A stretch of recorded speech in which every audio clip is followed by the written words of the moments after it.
Myself before I start talking. Welcome, everyone. We are live tonight. I know we're getting started a little bit late. I thank you for your incredible patience. Tonight's lecture from Neville Goddard. This is from November the 20th, 1967. He said, "The purpose is to build a dwelling place for God." Build a dwelling place, pardon me, for God. Let us begin. Now, here we are in this fabulous world of ours, and we think, well, let us get ahead and make more of this, make more of that, and own unnumbered things of the world. But let me tell you tonight the purpose of it all.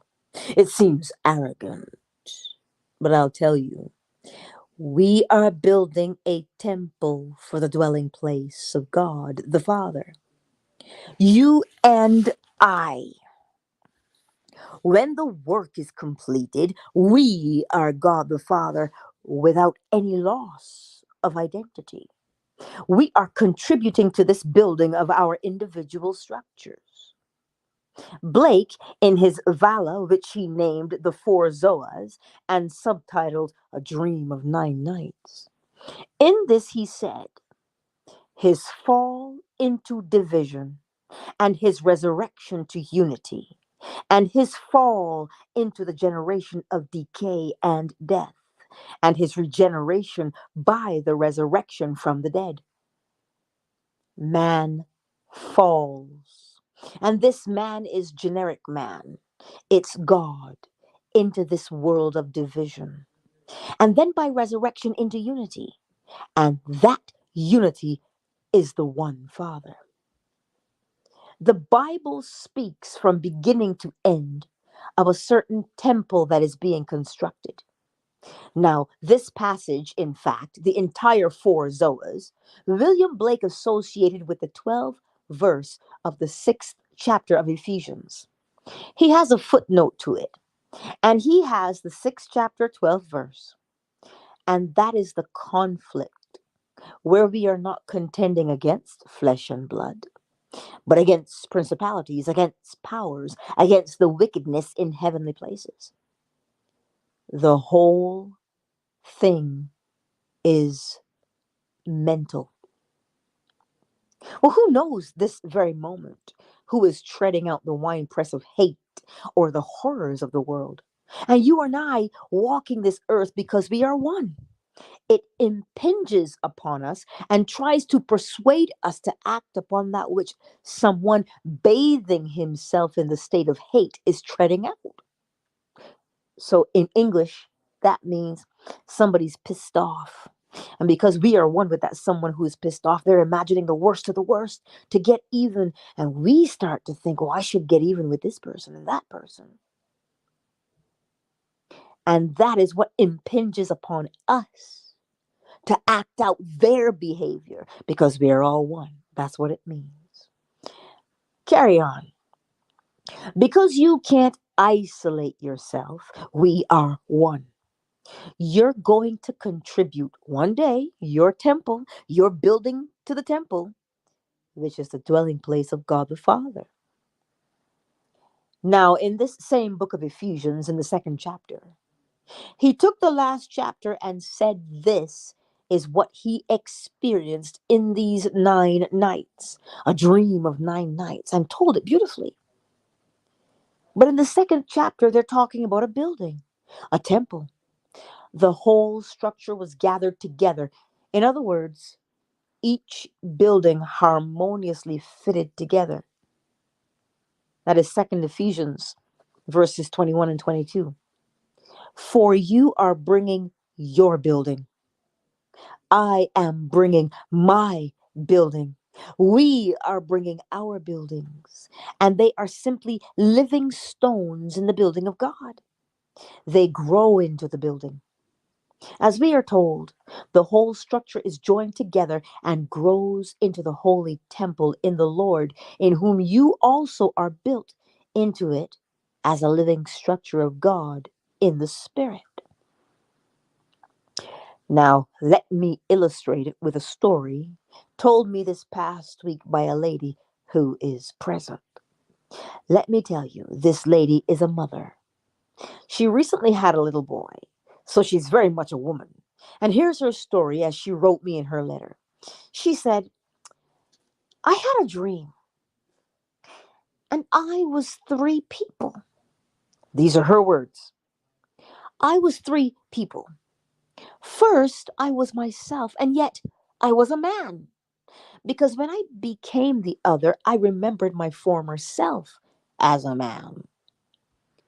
When I became this person, I had a longing, a wanting.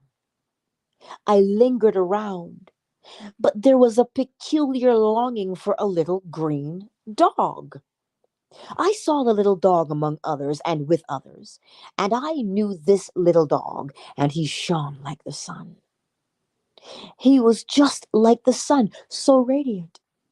And I knew that all I had to do, because I had ordered him, was to wait. I just had to wait to receive him as mine. Now, this is the story of the three persons. I was also the sender. When something had to be told, I told it. I told it to another, which was myself.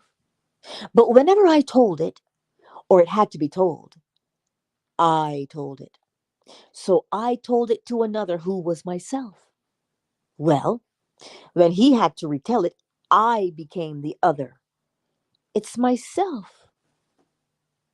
Now, here is the story as she tells it to me. Here are the three. Here, the third one, and I am the third one telling it. And I tell the second one to tell the first. It doesn't make sense on the surface. But it's a fantastic story and so true. At the end of the journey, this comes. I am the third. I am telling the second to tell it to the first. I see myself, the second, receiving the message. Then I become the second, for it has to be retold. Whenever it has to be retold, I must tell it. Now I'm going to tell it to the first. I am telling it in this form that now the little dog is yours. That's one story. I am telling it so the little dog is yours. And she's very happy about this. Now, she's telling this story. You tell it to the second who receives it, and the second tells it to the first. The story is this: the building that you ordered is yours. It's finished. It's all yours. So the third, she's the third, she tells it to the second. The second receives it. Now she becomes the second. And she's looking for the first to whom she has to tell it that the building is finished, it's completed, and it is yours. All that you have to do is turn around and see it and claim it. That's all that you have to do. It's all finished. You only turn around. As you turn around, you'll see it and you'll claim it. It's all yours. At this point, the little dog disappears. She is now the first that receives the message. And then she sees this fabulous land and enormous construction going on. And here workers are clearing a plot. Now she knows this is going to be a building, and it reminds her of what she was told, that the building is finished. It's completed. And all she has to do is to turn around and see it and claim it. She gets all excited when her little boy, just recently born, just a few months, cries in his crib and he wakes her. Now, on the surface, it seems what a silly, idiotic dream. You go to some psychiatrist, and what would they tell you? They'll be completely bewildered. It would mean nothing to a psychiatrist. But oh, what a dream, what a vision. First of all, let us take it now. She has a little dog, a green dog that shone like the sun. The word dog in Hebrew is Caleb. If you look at the word Caleb, you'd find he first appears when he goes only with Joshua. The wilderness generation will deny they are excluded from the promised land. The only ones of the wilderness generation that could enter the promised land were Joshua and Caleb, his companion. In this story, Caleb had absolute faith in the God who promised Israel land. He was sent by Moses along with other spies into Canaan, and he said when he came back, "Attack now immediately." Numbers 14 and 15. The other spies brought back other evidence. They were afraid to trust God. And so he said, "Attack now and take it." Only two agreed, he and Joshua. Well, the word Joshua is Jesus. It's the Hebraic form of Jesus. So Jesus' companion is Caleb, the dog that goes into the promised land. Here she finds she's waiting for someone. It's the little dog. It's a green dog. Well, the word translated green in this means bursting with sap. In other words, luscious, healthy, bursting with all that is life, like he makes me to lie down in green pastures. So here, this companion is full of life and full of faith in the God who promised Israel land. So he was highly recommended for entrance into the promised land, and only two could enter. She's waiting for her companion. Then who is she if she's waiting for the companion? Oh, others had him first. She's not the only one into the promised land, but she's waiting. She knows he must come, and so she waits. Then he comes, because the voice, the third, tells the second to tell the first that the dog is yours now. Now comes the building.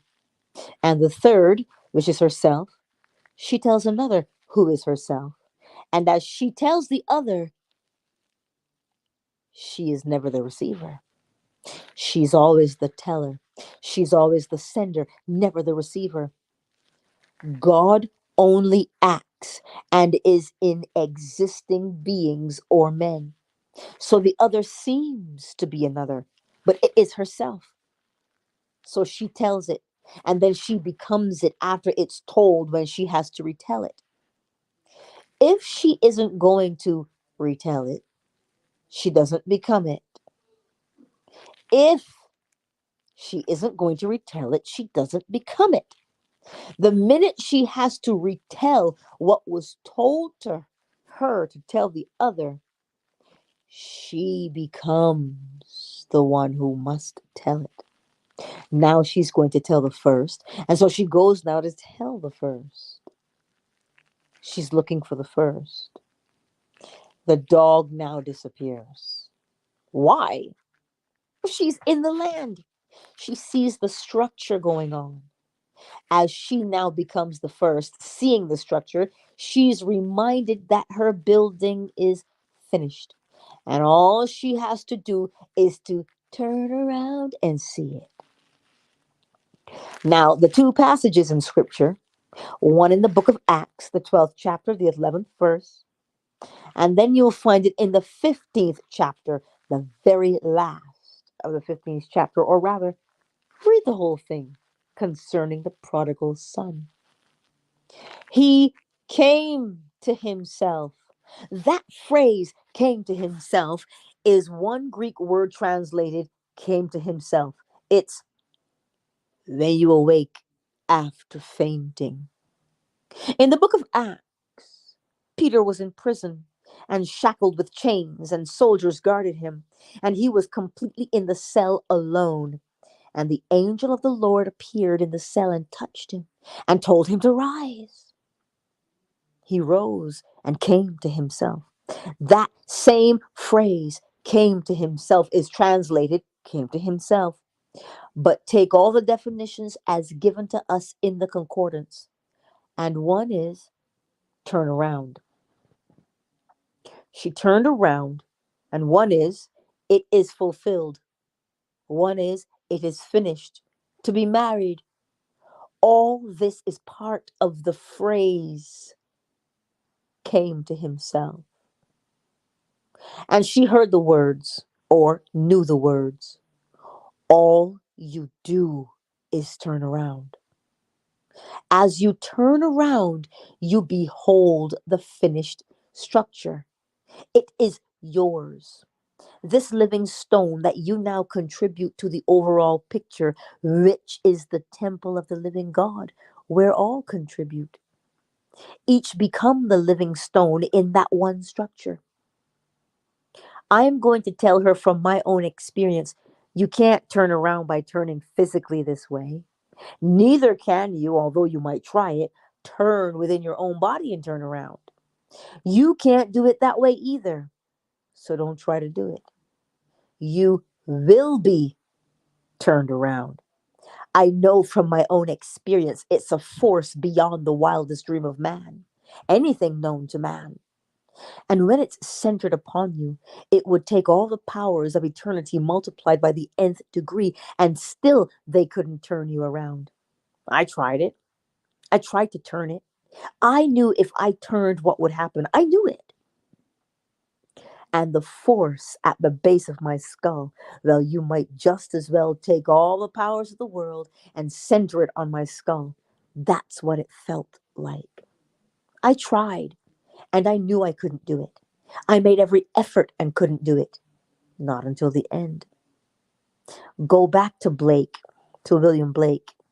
He fell into division. She divided herself into three. He fell into division, and then he resurrected into unity at the end of this journey. Well, you're at the end, may I tell you? You've done it. The whole thing is over as far as you're concerned. When this little garment is off, it's off for the last time. And when that force that is now on you to hold you and face this world is released, you turn around and you will see the structure that your father built, and you are the father. You are that first, that second, and that third. It's not another being who is building it. He who began a good work in you will bring it to completion at the day of Jesus Christ. Philippians 1, verse 6. He began it. He contemplates it. And who is he? I am he. So that being in you began it. And you've gone through all the fires of hell as everyone must. I've tried you in the furnaces of affliction. For my own sake, I did it. For my own sake. For how should my name be profaned? My glory I will not give to another. Isaiah 48, verse 10. So here, you've done it. Your journey is at an end. But you have a little child now, and you can't stop the visions. They'll come. They'll keep on coming to the very end. I cannot say you will not depart before the normal time or prolong it. I'm not predicting because I could not. I'm only telling you that you are blessed, my dear. You saw the perfect vision. The perfect vision at the very end of the journey. You've arrived at it. So the building is complete.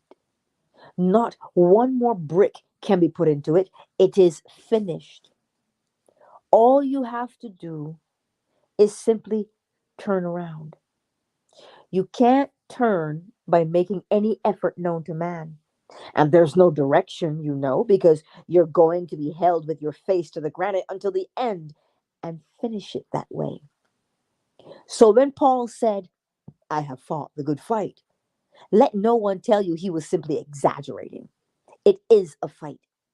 So when William Blake took this dream of 9 nights and picked out the one verse that showed the battle, that we are not contending with flesh and blood. I am not contending with flesh and blood. But who do I know at this very moment who is treading in the winepress of hate and impinging upon my mind, suggesting to me that I must do a certain thing which I would regret tomorrow? Yet they don't know what they're doing. They're ignorant of the use of this law of imagining. So someone sitting in a dungeon this night, filled with anger, is treading the winepress of war, and he will light up the eye of some little boy who is out in the field, and suddenly he catches the idea. He wants to be a hero because he hears in his mind's eye. He sees, I can make a name for myself. I can become a great hero, a great general who will explode and blow up the whole vast world. He's dreaming that. Well, you can't stop him dreaming. So we war, not against flesh and blood, but against these principalities, these powers, these hosts of spiritual wickedness in the heavenly places.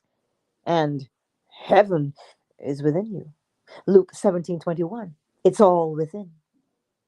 And so here we are carving on the inside of our minds these abominable and loathsome beasts, and then the world wars against it. I don't have to war against some being that I can see, but the whole unseen forces as I walk the earth that impinge upon me morning, noon, and night. Whether I wake here or wake in a dream, or sleep here and sleep there, they are impinging upon me. But oh, what a thrill to get a letter of that nature, to see here is the end of the journey. The building is finished, and she has the entire Trinity. There are three of her, but she only gives the order. She only sends. She only tells. She sees herself as another receiving, but after it's received, it must be retold. She becomes the one to tell it. If it's told again, she sees herself, the other, receiving it. But if it must be experienced, then she becomes the one to experience it. So God only acts and is in existing beings or men. Only God plays all the parts. So everyone in the end brings his living temple, and it's all part of the structure of the temple of God. So we are told in the end of the second chapter of Ephesians concerning this temple, how this is perfectly fitted together, each bringing, because you are built into it as a holy temple for God in the spirit, not in this world.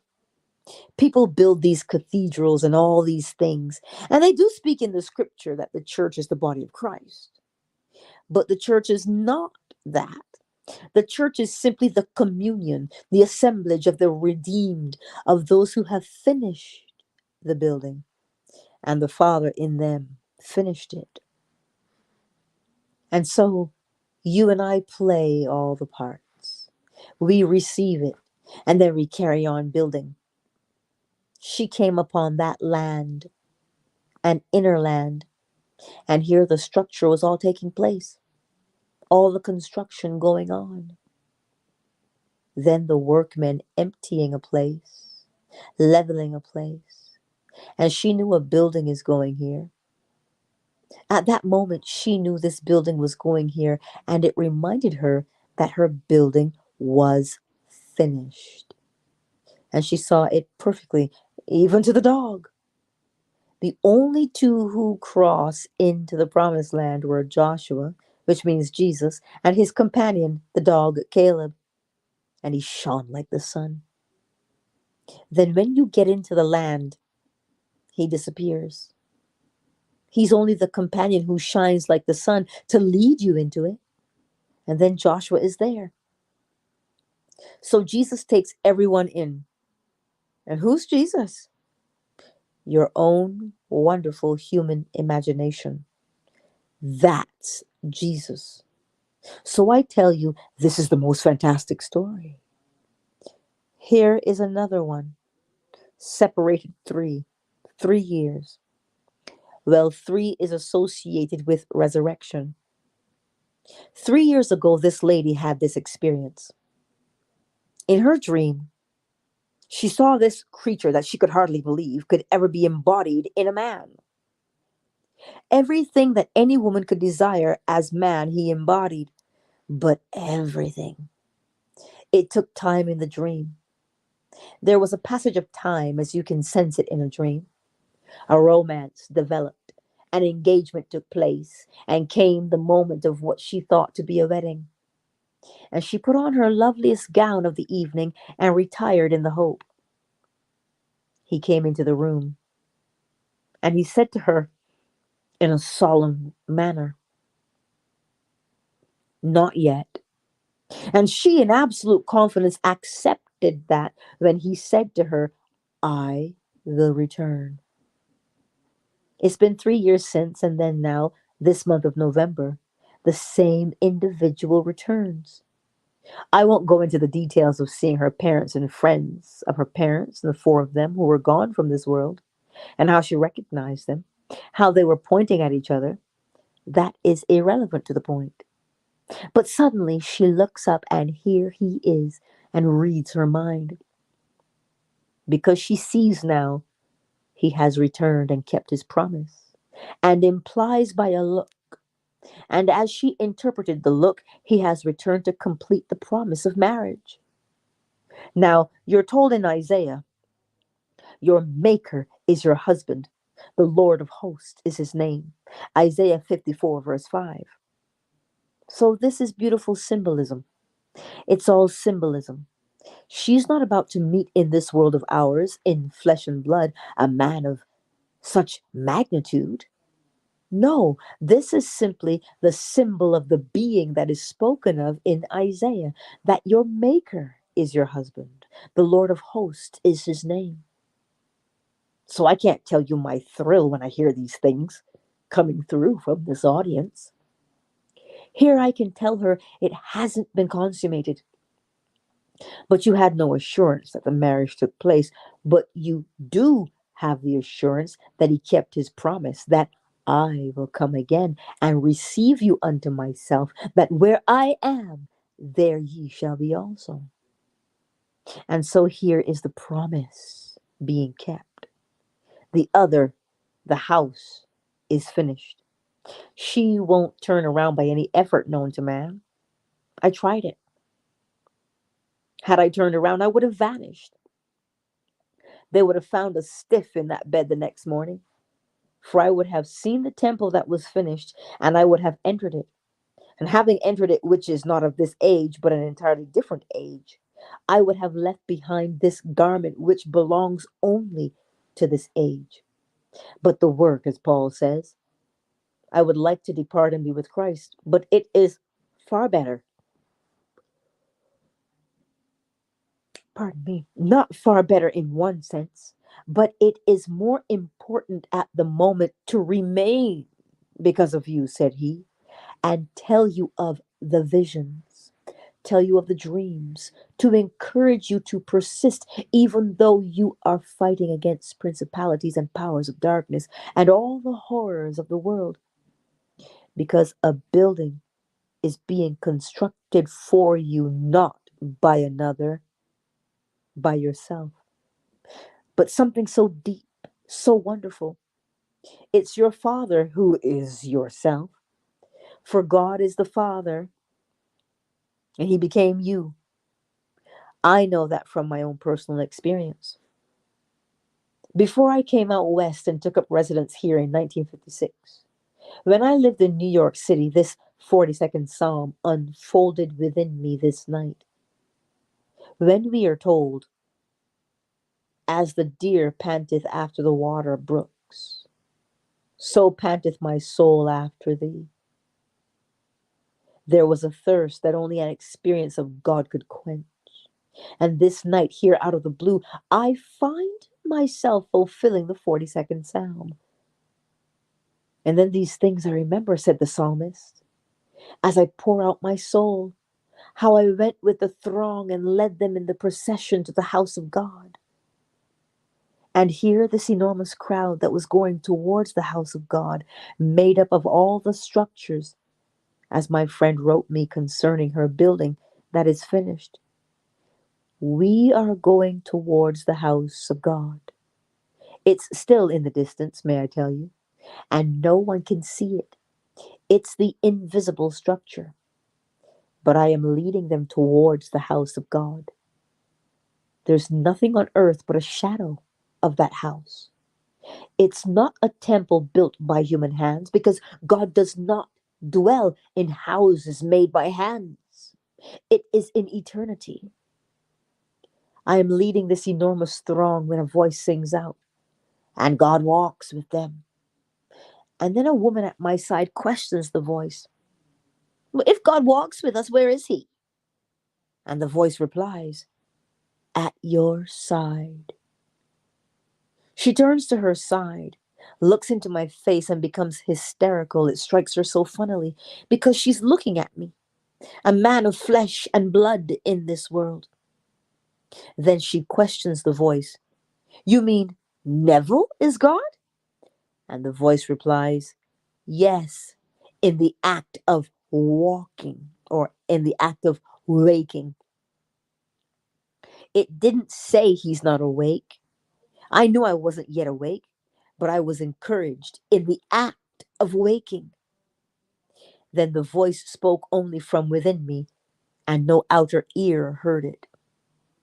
They heard all the other voices and her questions and answers, but now the voice comes from within. The voice is saying,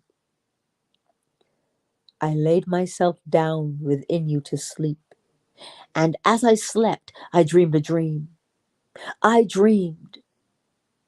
And then I knew that he was dreaming that he's me. I knew that he was dreaming that he's I. I knew it.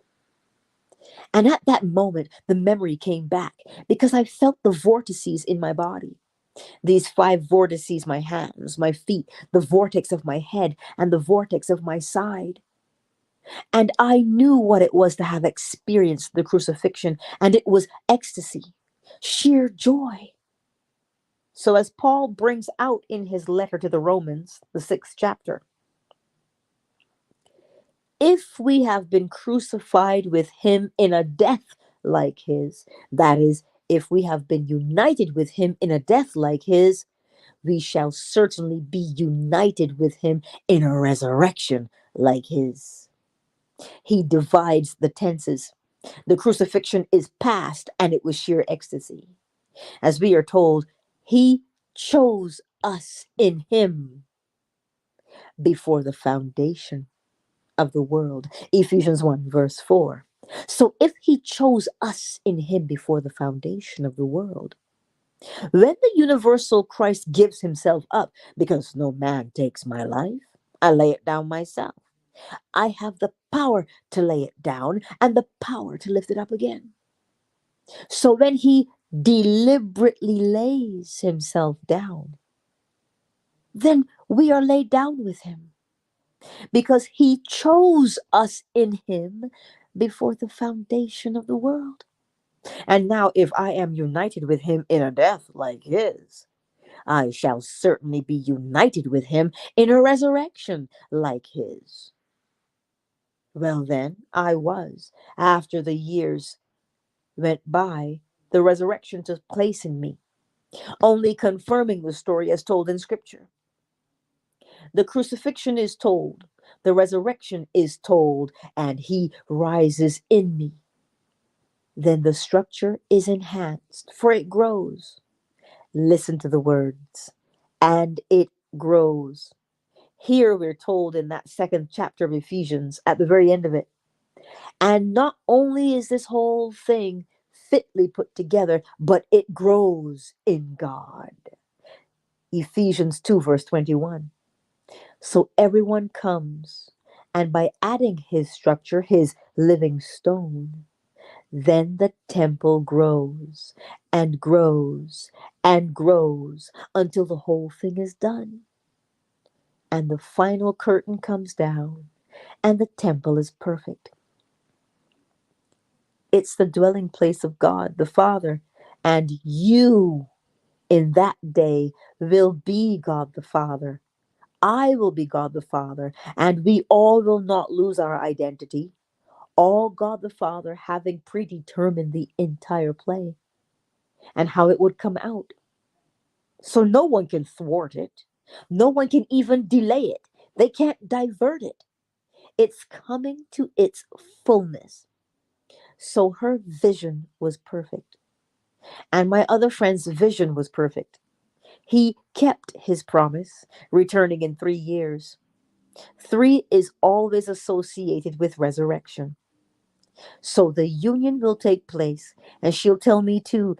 Then she'll have the experience of the resurrection.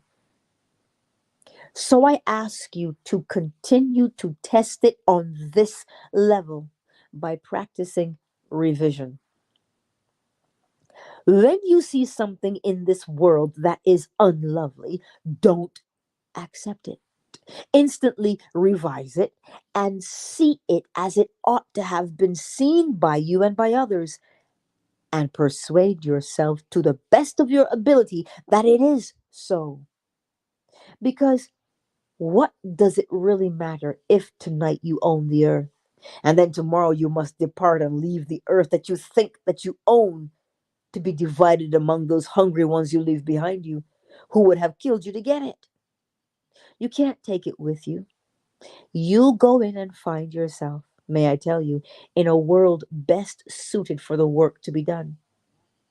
You will leave a fabulous world that you think that you own and find yourself in an environment best suited.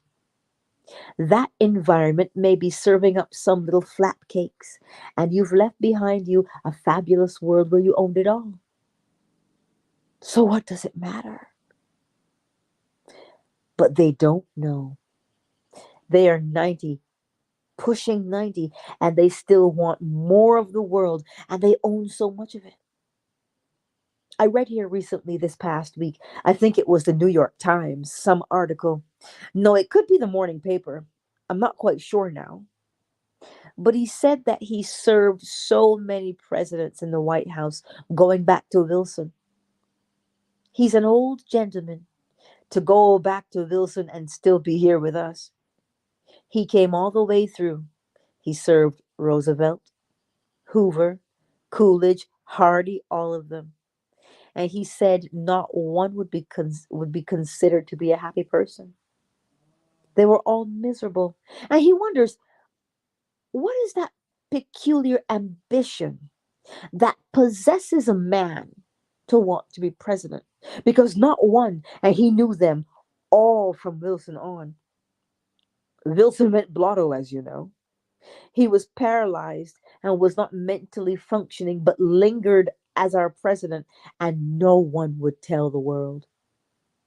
When I read that Roosevelt died at the age of 63, well, I saw him just about a week before the election in November of the year that he ran for the 4th term, because we lived next door. He lived at 29 and we lived at 32 on Washington Square. These numbers were not as normally as you'd have them. It was 29, and then would come 30, 31, 32, and so on. Now, here I was coming home, and we were stopped for a moment. The police would not let us get by, and you couldn't tell them that you lived in the building. They wouldn't accept it. And the man was dying. You could see he was almost dead, this wizened little thing. And it was raining November in New York City when it was cold. It hadn't yet turned to snow, but it was a cold, cold, almost on the verge of snow. But he had to ride in an exposed car because the politicians demanded that you must show yourself. Here was death walking by Mrs. Roosevelt. There was death walking by. And Mrs. Roosevelt got out of the car with an enormous bunch of roses. There must have been 5 or 6 dozen. And she was a big lady, as you know. She grabbed these roses, trying to divert the crowd who awaited his arrival at the home. Then came these men quickly into the car and lifted him out bodily because he was crippled, as you know. and they took him into the apartment house. That ambition. He was dying, but he still had to get back. He couldn't give it up. This man said, I do not know of one of them, including Coolidge, who said, I do not choose to run. Who did not really in his heart want forever to live in that White House? They can't relinquish it once they taste it. But what possesses them to want to be there? An ambition beyond the wildest dreams of man. Not to help humanity, not to help us as citizens of the country. That's the furthest thing in the world from them. Help us what? They'll give you 1,000,001 promises and violate every one before they reach their first 4 years. Look what has happened in England today. All that we hold in the sterling area depicted 14.5%. And who's going to suffer? Not those who have the money, but the millions who have nothing. They'll cost 15% more to begin with, and you've got to make a profit. So you're going to charge them another 25% to buy the same thing that they could buy today. You see, this man, he wants to perpetuate himself forever as the head of England. He's determined not to give up, and this is what he's done in spite of all of his promises. So, forget all of these things in this world and simply apply this fabulous, wonderful law that we have here, that imagining does create reality. So tonight, if I took my money and converted it into dollars and cents, it would be depreciated, say 15%, but I'm not converting it into dollars and cents. If I go there tomorrow, it would give me the same purchasing power, so it doesn't hurt me on that level. To transfer it, it would. I'm not transferring it. Here, the whole vast sterling area, and who's in it? The millions who actually must go out tomorrow and buy products that they cannot themselves produce. So Barbados can't produce certain things. They must import it from the dollar area at now that much more. You want it? You pay that much more to borrow. So we don't produce it. So you go to the entire area. India, with its 450 million, they don't produce what they need. They must bring it in from the dollar area. And now with the sterling dropping 15%, they're going to pay that much more. And they don't have it. But the wealthy Indians will not suffer. These fellas in the know, in the financial world, all over the world, they knew it for the last 2 weeks. And every day it was denied. So they got themselves completely adjusted to it. And what fortunes they made while they waited for that moment, which was an off day on a Saturday when it was announced. Well, let no one tell you that they didn't know it. For 2 weeks they knew it, and the whole thing was arranged. So the rich get richer and the poor get poorer. So these are the powers that Paul spoke against. He said, we fight not against flesh and blood. We are not wrestling against flesh and blood, but against principalities and powers and this darkness of the rulers of this world, and against these spiritual evils in heavenly places. For all of that they're doing, that is in the heavenly places. For heaven is within us. So as they plotted it and planned it for their so-called ill-gotten gains, and of course, we do not know how many of them actually made what they made. But in the not distant future, you'll read their obituaries and they'll be gone. There's no desire on my part to follow to see where they're placed in order for the building that they must bring out to be completed. So they leave here with a fabulous world and they leave it behind, taking nothing with them, to find themselves best adjusted to working in some small little environment. So then the building is ground that way, because the stone must become a living stone. But I can't tell you my thrill tonight on these two, where this group is coming to the very surface And what was divided, this fall brought on division. His resurrection, unity. And here is resurrection. Neville is asking if there's any questions. He says, here's the question. When you were describing your experience of telling a group of people and then waking up on your bed back here in Beverly Hills 4 different times that night, then you said to us, my body is not really here now. And if I awakened there, I would vanish from your eyes. Is that what you said? And Neville responds, I said that if my body on the bed and I knew it was there, and here I am functioning consciously as I am now to those in that sphere, I told them, and they wouldn't believe me, that if I woke, well, I just didn't explain to them because it would be more insane had I explained to them by waking, because they took for granted I am awake. I'm talking to them. So they take for granted now that I am awake. And so I said, if I awoke, you'd say, oh, why, he's insane. He's talking, he's rational. And so how can he say if he wakes? So if I go into the state and say, I am now asleep elsewhere in a deeper layer of my own being, asleep for a purpose, and I appear to be awake, if I awoke in that depth, I'd vanish here. So talking to these people, I said, if I awoke, I did not mean in that depth. I knew exactly where that body was. And so they would not believe me. And so I did awake. When I returned and picked it up, just like turning over a page, they were equally shocked when I returned because they were shocked at my departure. I did it 4 times. So returning to my bed where I am now, had I then contemplated the world without responsibility as to what I'm doing and awoke in a deeper level of my own being, I would have vanished. For you awake as God. And when you awake as God, all the garments are taken off. God became us that we may become God. That's the story.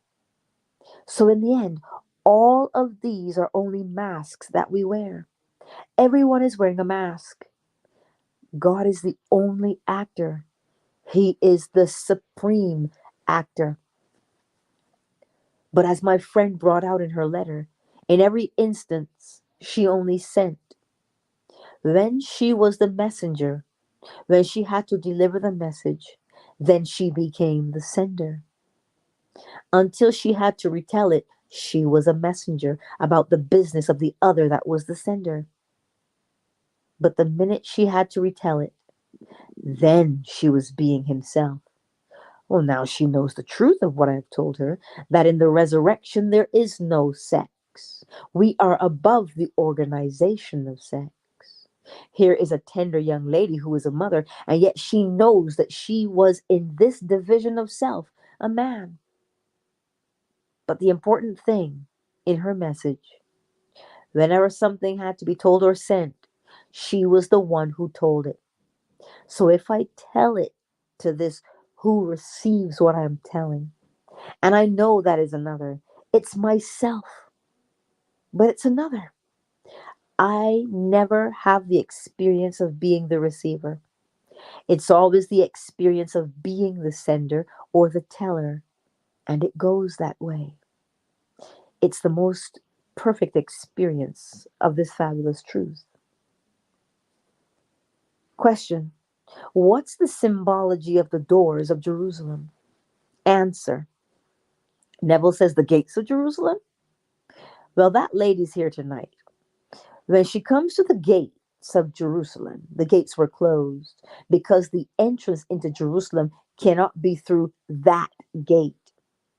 It has to be up through the water shaft. You find it in the 5th chapter of 2 Samuel, verse 6. And that water shaft is your own spine. And when it's split from top to bottom, which is called the temple, the curtain of the temple, and you see the water, that's liquid, living, golden light. Then you fuse with it, and then you enter into the serpentine form, as told in the 3rd chapter of John, verse 14. As Moses lifted up the serpent in the wilderness, so must the Son of Man be lifted up. In no other way will you enter that holy structure. So you go up in serpentine form, but up the water shaft. The water shaft, we're told how he built it. He built it from the millow. Well, the millow is the external, and you build it inward. You build it circular and inward at the same time. The only way I can build a circular and inward at the same time is to build a spiral. So David built it that way and conquered the city, which is called the city of Zion, and renamed it the city of David. And it's called Jerusalem, or the home of God, the place of God that he loves best, where he dwells. And so you do go up the water shaft, but the gates were closed. Perfect symbolism. You can't go through those gates. You can only enter the city by going up the water shaft. And only the blind and the lame protected it. It didn't need any other protector. It was impenetrable until you get up the water shaft, and then you enter the city of Jerusalem, all within you. Let me say this to us now before we go into the silence.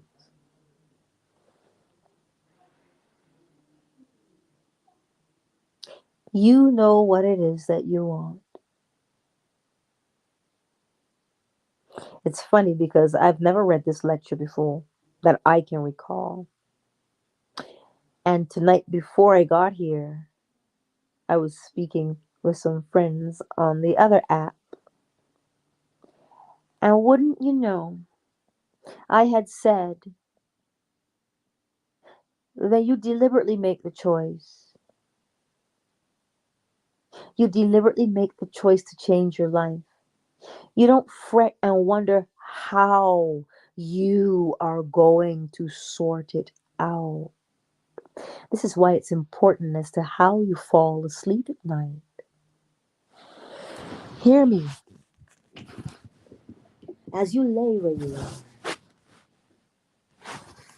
you'll begin to feel your body. You'll feel sleep as it begins to encroach upon you. And as you feel it, if you go too far, you'll fall asleep. If you go too far the other way, you'll become awake. But you want right in the middle. Your body is heavy. You can move if you want to, sure, but you don't even want to move. And it feels good to you to just simply revel in that state. So tonight, as we lay here in the silence, I'll set the timer for us. What is it that you want to experience? Don't look at the how. Simply do what any gardener does. What do I want to eat? I saw this lady today, and I don't even know how many pounds of strawberries she grows on her homestead. She said she purees them and she uses it as a coulis for ice cream. She bakes with it. She does so much with it. She knew she wanted strawberries, so she planted strawberries. She laid down the mulch, everything. What else was there for her to do? Because it rained upon those strawberries. The sun shone upon those strawberries. There was nothing else for her to do other than to do what? Remember, we heard it in the lecture tonight. You can only just wait now. Remember, you're not waiting because, is it here yet? That's not what waiting is. That's the way the world waits. But as we go into the silence, how we wait with the acceptance that what it is we desire, The moment you name your desire, you have put it in the fertile soil of your mind. What's it feel like to know that you planted it? See that feeling? You're not waiting. If you were waiting, you wouldn't have the feeling. You see? So you're not waiting. Don't wait for it. Experience it here and now. Because the more you persist in experiencing it, because that's what we're doing in the silence. I know we're not there yet because I'm a chatty Cathy. But when you know what you want and you name it, and you say, ooh, what would it be like if I had that? What starts to happen to you? Oh, yes, you feel good right now, don't you? So as you lay there, what would it be like if you were the man or the woman you wanted to be? Contented, wanted, appreciated. What would that feel like to you? Don't think about how it feels. Feel how it feels. An example, if you think about someone you love, all you did was flash their name or their face in your mind's eye, and then you felt them. You're not thinking about them anymore, you're feeling their existence. So tonight, as we go into the silence, name what it is you want to experience, and then experience in imagination what you would experience in reality if you say, oh, that's exactly what it would feel like, and you begin to revel in that. Now remember what it feels like in your body. The body is heavy. You're not drowsy though. It just feels like you're laying in front of the TV and you're watching something, but then your eyes start to drift, but you can hear the TV. Well, your inner conversation tonight as the acceptance, I am that I am. So your acceptance is the TV in the distance that you can hear and feel. So go ahead now and accept the feeling of your success for 5 minutes.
And there you have it, my beautiful friends. Your 5 minutes. Remember.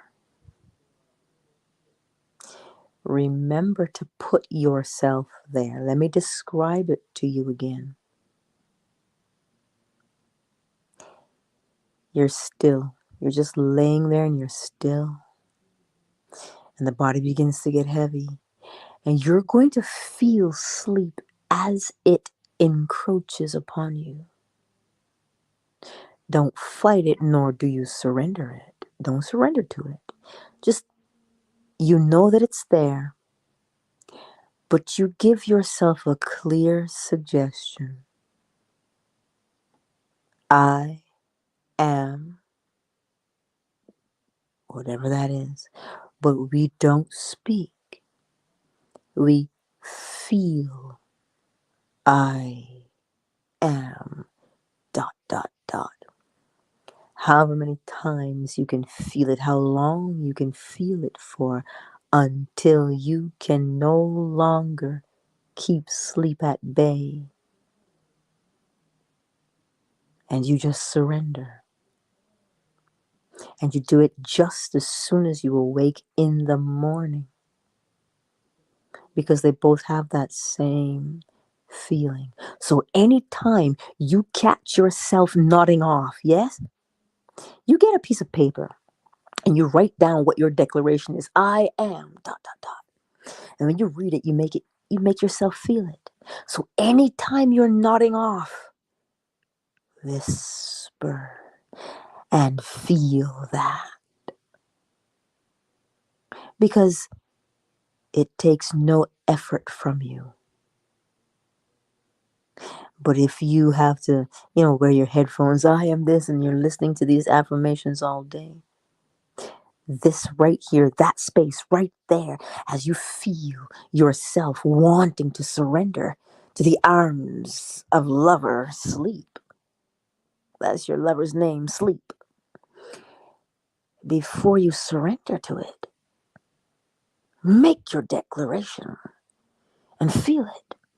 That is the most potent time for you to give yourself a suggestion. Oh, yes, indeed. And we all do it. We all nod off. We all doze off. Catch yourself and make your declaration. Feel your declaration. And as always, my DMs are open. And you message me, you tell me all about it. Countdown initiated. 5, 4, 3, 2, 1. Much love to each and every one of you tonight. Sugar Visions, Shea Butter, Wealthy Supreme, Rico, Cyber, Wisdom Almighty, Moon, AM Amani, That Deal, Oracle Treehouse, Fawn, Afternoon Delight, Honey, Flow Smiles. And for the others who have not made yourselves known, I see you. So go, practice. Hello, King Trent. We have just closed, my beautiful darling. You'll have to catch us tomorrow night at 10:45 p.m. as we read the bedtime lecture. Much love to each and every one of you. Good night.